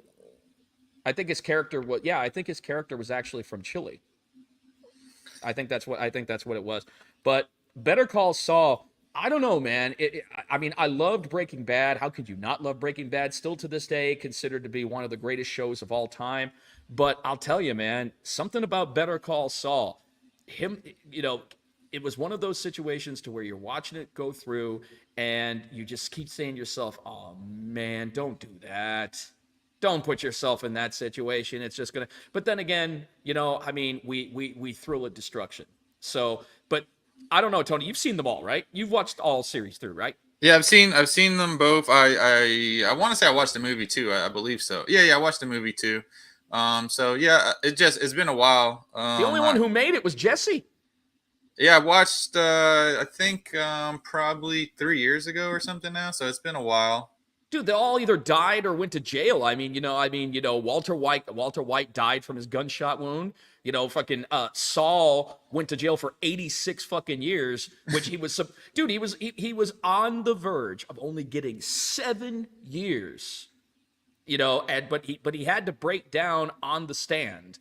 And they added all that shit, that he, confessed to. And he got 86 years on top of that. But Jesse's the only one who made it out, even though that Jesse at one point, dude, they had Jesse chained up in the basement cooking. I was just like, that guy was just put through the fucking ringer, shot, stabbed, beaten up multiple fucking times. Dude, the fact that he made it and finally got his little, I guess you could say, survival in Alaska. I mean, I was just like, my God. And what he had to do, I mean, if you watched El Camino, that almost didn't happen. The guy who provided, worked at the vacuum store. He was just saying, no. I'm not going to put myself out there unless I get double what I got the last time, because your ass wasn't there the first time. And we said that if you don't make the pickup, we're done. We're done. You'll never see us again. Yeah, I definitely have to go back and rewatch it all. I definitely forgot a lot about it. Bryan Cranston's best work, though, in Breaking Bad. I mean, and Bryan Cranston's been in a lot of stuff. He's been in a lot of stuff. He was actually in Seinfeld for a while. He was the dentist. He was the dentist in Seinfeld. I remember he converted to Judaism purely for the jokes in Seinfeld. He became Jewish just so that he could use all the jokes. He's telling the Jewish joke about Raquel Welch. Those aren't matzo balls. I just started watching a new show, actually. Oh, man, I'm not going to be able to. It's some special ops show. It's on, I think it's on Amazon or something, but it's pretty good. Damn it, I'm not gonna remember this. I think that's what it's called, Special Ops. It's got the girl from Colombiana in it. Oh, okay. You know who I'm talking about? I have an idea. I have an idea. I think I'm nodding my head in agreement, but I'm actually still a little foggy on that. She also plays what the heck, Grojal, whatever the heck, the green girl from the Marvel movies. Green girl. Which green girl? The green. I forget her damn name. Grujal. Oh, yeah. I remember her. Yeah. Yeah, dude, I saw her on advertising. I saw her on a box of Hot Pockets advertising when I was going to Walmart today, and I was actually pissed off because I saw the green advertising on the Hot Pocket box. And I was like, "Oh my god, they fucking brought back the lean pockets! I'm so fucking happy!" But it was actually the green from her character on the outside the box. I'm like, "Oh fuck you!" I wanted those damn lean pockets back. I know that goes way off topic, but I saw that today and I was just like, motherfucker, that's false advertising, bitch. Oh yeah, Guardians of the Galaxy. That's the one. She's in, but no, she's in a new show. It's called the Lioness. You're talking about Zoe Saldana. Yeah, Zoe Saldana. Yeah. It's pretty good. It's got Morgan Freeman in it too. It's only on the 3rd episode right now, but it's actually a really good show. Is there anything that she can't do? Jesus Christ, man. Zoe Saldana, is there anything that she can't fucking do? I mean, she killed it in Guardians of the Galaxy. She's killing it in Avatar. Yep, Avatar. She does romantic comedies. I mean, she is such a diverse actress, man. I dig her, man. Plus, she's also got that $1 million fucking smile, man. That $1 million goddamn smile that stares right through your ass. I liked her and definitely in Colombiana. If you never watched that, you definitely need to see that now. Because I like her. I think she's a cool actress. I think she's a good actress. So now I definitely have to see that. Yeah. But yeah, man, we have that was another great show. The one and only Julian Let Me Bang Lane. We haven't seen him in a while. It's been a year since he's fought. Did our soul good to have him on. Absolutely. You know it. Got to have him on. And then, of course, the rock star himself, Keith Richardson, fighting next week. Such an intelligent dude. I mean, next Friday night. You can see him, man. I mean, very, very laid back. I mean, he looked ripped. He looks in good shape. He looks like that this has been a successful camp. Definitely. You're going to be out there in New Mexico in the heat. Like we said, it's going to be super hot, and I'm not looking forward to that at all. I mean, I guess we're used to it from Florida, but we're Floridians, man. But this is desert hot, so at least you know that the humidity factor won't be a factor. Make sure you be a clean hot. Make sure you get out there early. The fights, I think the doors open up at 5 p.m. I believe the first fights are we starting that early? I think so. I think I want to say the fights start at 6, if I remember correctly. I'm going to go ahead and verify that for our fans who are watching right now, because I have to know that for myself. I can tell you right now. I got the sheet right in front of me. I got it right here. I got it here right here. Doors Holy open. Crap. Yep. Doors open 5 p.m. Wow. local time. First belt, shit. 6 p.m. Well, you know what? I completely forgot about that, because that's mountain time, right? Mountain time. So it's 8 o'clock our time. Because they usually have to get a start on Eastern time at 8 o'clock. Yep. Yeah. It's our normal 8 o'clock Eastern time, but for us out there, it'll be early in the day. Hey, I'm 6 fine p.m. I'm fine with that, because Albuquerque is definitely a good place to party afterwards. So I don't have to leave till 10 o'clock. So that'll actually work out just fine, because we'll get people out there, get them to have a drink, get them to have a good time. Albuquerque's a party city, man, afterwards. So we're definitely going to have to hook up something afterwards. You know it. Make sure you guys come on out to the press conference. It's at where's that going to be? That Wednesday. It says to be determined still. Not sure exactly, but I'm sure 3 o'clock, right? Is that 3 o'clock that's starting? Yeah, roll call's at 2, so yeah, I would assume it starts at 3. And then the weigh-ins will be at the Tingley Arena 5 p.m. No, I'm sorry, 6 p.m. Yeah, it's usually time. 6 o'clock. It's usually 6 o'clock Mountain Time that we have that on. So that's the weigh-ins at the Tingley Coliseum. The press conference that you're all definitely going to want to check out the press conference. But for those of you who aren't going to be in the 505, definitely tune in to the Bkfc app. Shout out to the Bkfc show, because the Bare Knuckle show, they run the same day that we do. They're Tuesday show. Had a great show. Had a great show today. Our hype maestro, Brian Sosha, or as Travis Thompson likes to call him, Brian. He likes to call him Brian. Always does a fantastic job. And I'm going to tell you, Brian puts up, man, all the crap that he puts up with Evan. I'm going to tell you, man, those guys in production, they put him through the ringer. But He's a former pro wrestler. So as far as taking ribs and taking the heat, he can take it all. You have to remember that this was a guy who was almost chokeslammed through a table by our boss. By my senior. I do believe he also took a clothesline from the boss as well. So, you know, Dave has definitely put Brian through the ringer, and Brian is a glutton for punishment. He just keeps coming back for more and more, but always entertains us. You know, I'm going to tell you, man, he gets the Albuquerque crowd up. He definitely gets the Albuquerque crowd hyped and excited and ready for the fights moving forward. So it's always good to see our main man, Brian Socha. You know it. He will be there live with us. I would assume at all 3 events as well.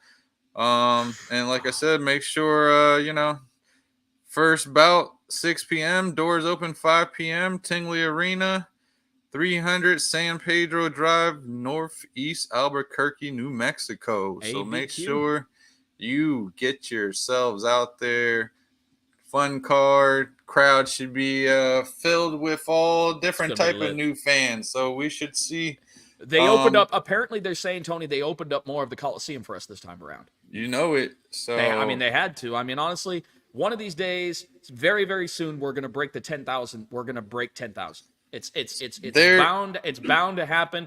Everybody keeps saying that they're expecting that to happen in our debut in Texas, but ABQ 505, you have that opportunity. You have the opportunity to finally break the 10,000 mark for you got so close at Knucklemania. Let's make it happen at Bkfc 48. I believe it will. I mean, there's no way around it. It's the biggest growing sport in the world, and it's gonna be a great time, man. I can't wait to see everybody out there. You know, we have the best fight fans, best fight family with our BKFC family. Best team in the world. Best team in the world. It's gonna be a great time. Can't wait to see everybody having a great time out there. And yeah, man, it's been another great show. You want to let them know who we got on next week? DJ Tony, when it comes down to it, man, I always love you giving the breaking news to our fans because I talk too much. So you give them the breaking news. Go for it. All right, there we go. Next week we will have Mrs. Jules Gray, the BKFC women's, I guess you can say, our she would be the women's ambassador. Division fighter. Yeah, she would be the women's division fighting coordinator. Yep. There you go, matchmaker, all of that. Mm-hmm. So she's gonna come on, give us some. Hopefully, she said she can give us some good breaking news on a big ladies fight that she has coming up. Could it be the Misfit? Who knows? Could it be Taylor Starling? Could it be Britton Hart? Who knows? Could be Jad. Could it be someone else coming in brand new? We don't know. And then we have someone who's going to actually be fighting. BKFC just announced it the other day. He's going to be fighting in Miami the 25th. Bryce Henry coming on, who will be fighting against a tough opponent in Tom Schoaf. That should be a hell of a fight. Dude, can't wait for that one. That's gonna be crazy because I've said it. The first time that I saw Bryce Hall fight for Bryce Henry. Excuse me, Bryce Henry. We got 2 Bryces on the BKFC, but the first time that I saw Bryce Henry fight for us, I said to myself, this kid has all the potential to be a world champion with us. All the potential. He has that calmness that I'm looking for when it comes to bare knuckle. The only other person that I've seen that has that calm factor on his face like he does is G. G's another one of those guys. When he's in there, he just has that very calm look and demeanor. It looks like nothing's rushed. Bryce has that same one. He's a young man. His dad, his trainer, his manager, very, very cool dude. We broke bread the last time that we were in Montana over there in Great Falls when we were at Sip and Dip. But I think that there is a very bright future in BKFC for Bryce Henry. I totally believe that. Yeah, definitely. Like Russ said here, good test for Bryce. he just fought. Tom Shoaf just fought against our champ now. Luis Palomino was his last fight, and so gave the champ a gash to remember him by. So we're gonna see. It's been a while since a couple months since we've seen Tom Shoaf in there. I think Bryce was supposed to be fighting on this card, so I guess it got moved back, or I don't know if his opponent fell out or what, but we'll find out from I think him next week. It's a great fight for the Miami card. It's a great fight for the Miami. Oh yeah, card. definitely. I don't know about that, Russell. I don't know because that's a tough one to say because there's so many potential contenders for the Rookie of the Year when it comes to that. I mean, I definitely agree that he is definitely a front runner for the Rookie of the Year, but I don't know yet if he's actually uncontested when it comes to Rookie of the Year because we've had some guys come in that have just been absolutely fantastic. I mean, did G start this year or last year? I think he started last year, but okay. but who we just had on, Keith, I think started both his fights this year, so you could put him in there, and he had but I will say, yeah, that fight was like I said, it's probably in my top 5 favorite fights so far. But what I will say is that Bryce does make it look really simple, and it's kind of like when I'm watching him. It's like if he's seeing everything in slow-mo, like an old Bruce Lee film or something, and he's just like everything, or The Matrix or something. Like he's seeing everything, 2 steps before it happens, kind of. It's like that. He makes it look fun. He makes it look too easy, kind of. And do you remember that Ken Griffey Jr. commercial way back in the day where he's standing there at bat and he's seeing the ball come at him and he's saying all these things? Did I leave my keys in the car? Did I leave the stove on? And then he hits it perfectly. That's what I believe. Bryce is like one of those guys to where everything's coming slow. It's almost like the fight that Peter Parker had against Flash, where he sees the fist going by. And he's like, yeah. oh. All right, I'm going to call you out before we go ahead and go. You've been talking. You've said this a couple of times, Tony. What are your top 5? What are your top 5? Top 5. Well, the fight that made me fall in love with Bkfc was Caleb Harris versus God damn it. Was it him and Jim Allers? Yep, there you go, Jim Allers. Okay. I should know because I have it freaking written down over here from last week. I had a bunch of stuff written down that I thought Mike and Mitch were going to ask while I was on last week, so I had written down some stuff. But yes, BKFC 10 was my favorite fight, and it was because it was the first, I guess you could say, event where I actually came on full time. My first event that I ever DJ was BKFC 8. But when I came on full time was BKFC 10, so that fight definitely sticks with me. And, right before the pandemic, right? Yeah. And that was definitely my I got to say the fight that made me fall in love with it. I probably would put that number 1. Number 2 for I guess shocking moment ever was the Hunt in Richmond. That's up there. Taylor Starling and Segala is definitely up there. The same one that we were just talking about, Scoggins and Richardson. I don't know I would maybe Lane and probably Lane and Boswick.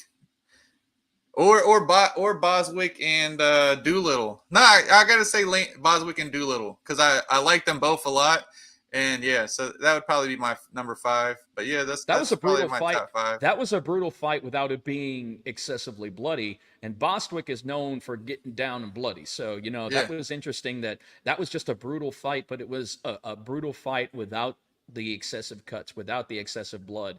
It was weird because it was so uncharacteristic of Jake Bostwick, but it was still a brutal fight. So that's actually a solid 5. That's a solid 5. Let's hear yours. You've been here since day one, so I know you've seen way more than I have, and you've obviously I've gone back and watched all the fights. I don't know if I've watched them all, but I've But definitely. you being able to be ringside and see all of them and actually get in the ring and announce all the winners and announce the fighters before they even get in there, you know, it's got to hold tighter to your heart than, you know, obviously I'm there, but I'm all the way, you know, as you know, all the way back in the back corner. So I can't see it up as close as you can.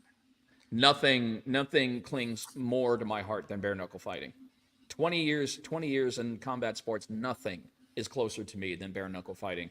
I love all combat sports, but just something about BKFC that sticks with me over the years.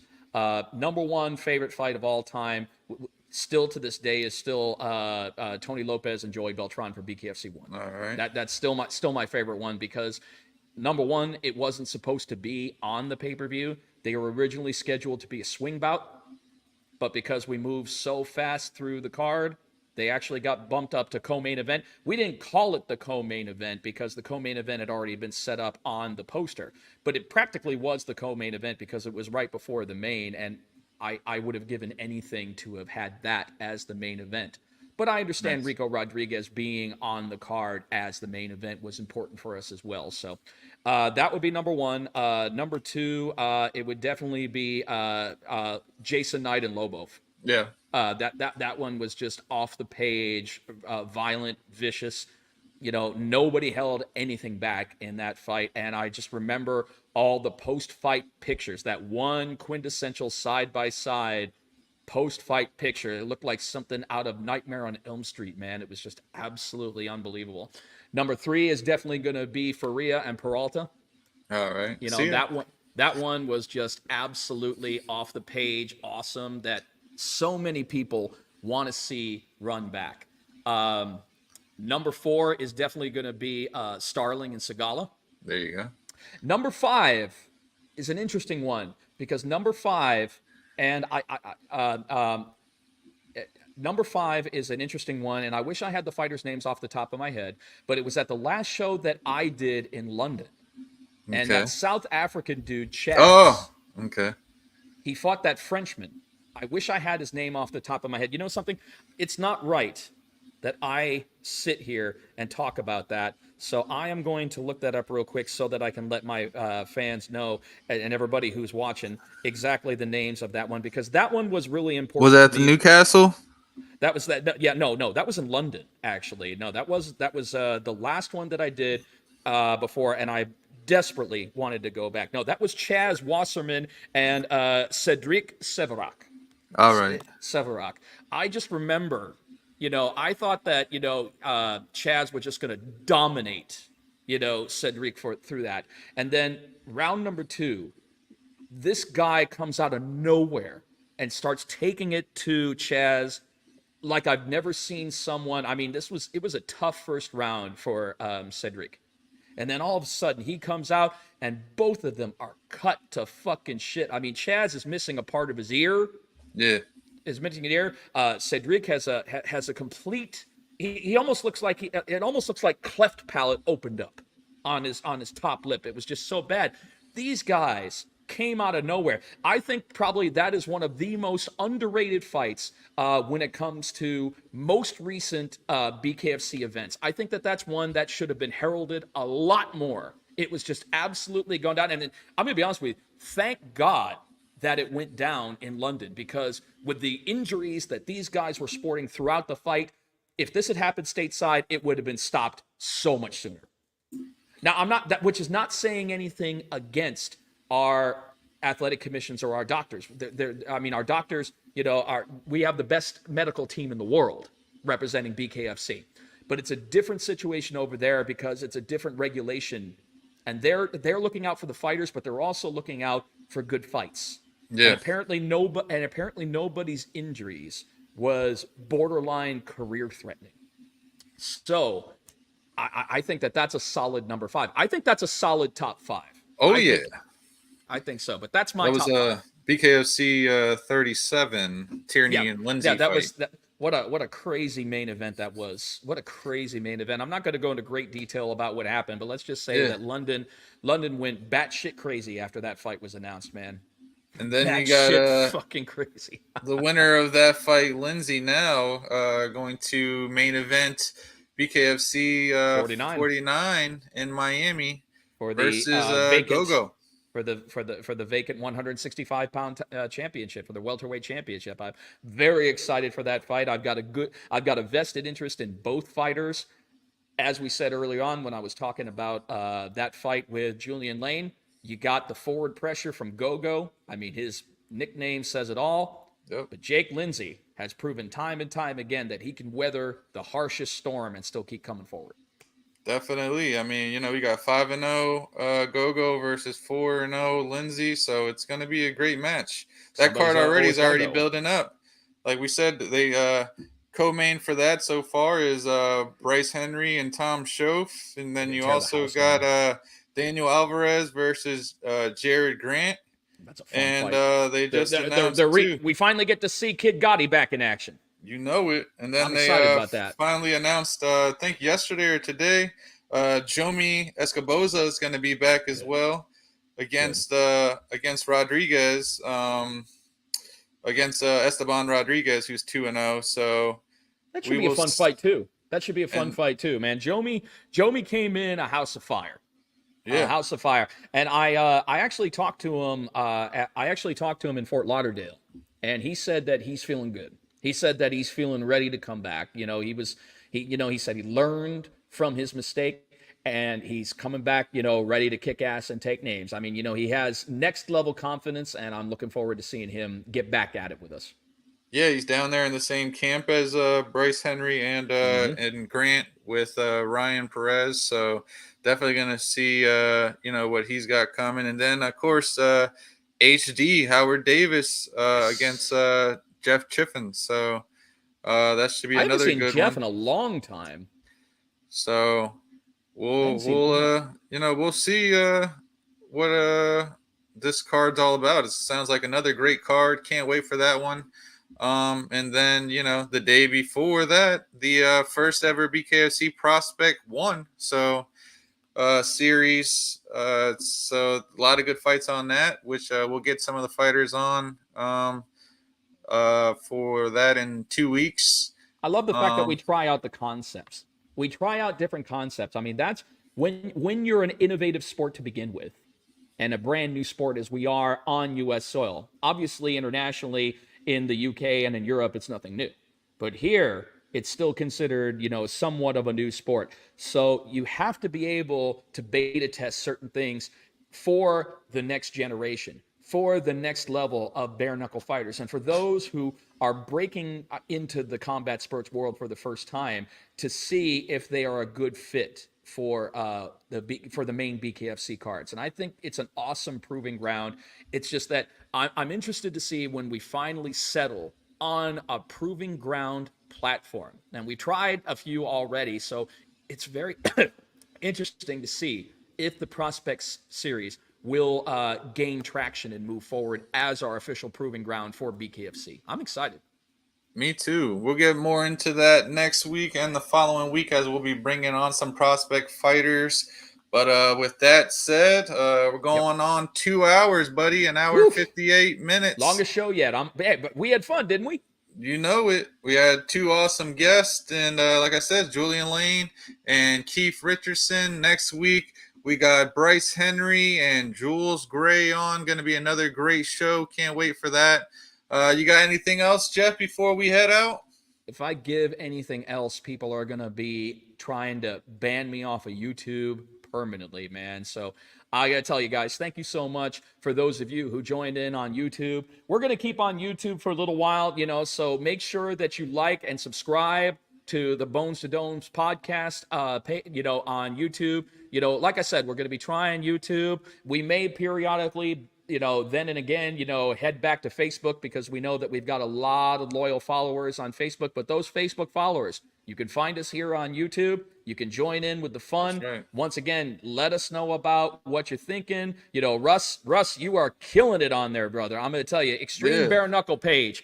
They are killing it. They are killing it each and every time. You're getting involved. You're putting stuff out there, man. So we definitely appreciate the love from Extreme Bare Knuckle Fighting fans page. So thank you very much, guys. So from DJ Tony, This is Mr. Live Worldwide, Jeff Houston. You know This it. is Bones to Domes, and we will see you next week. Have a good night, everyone. Stay blessed.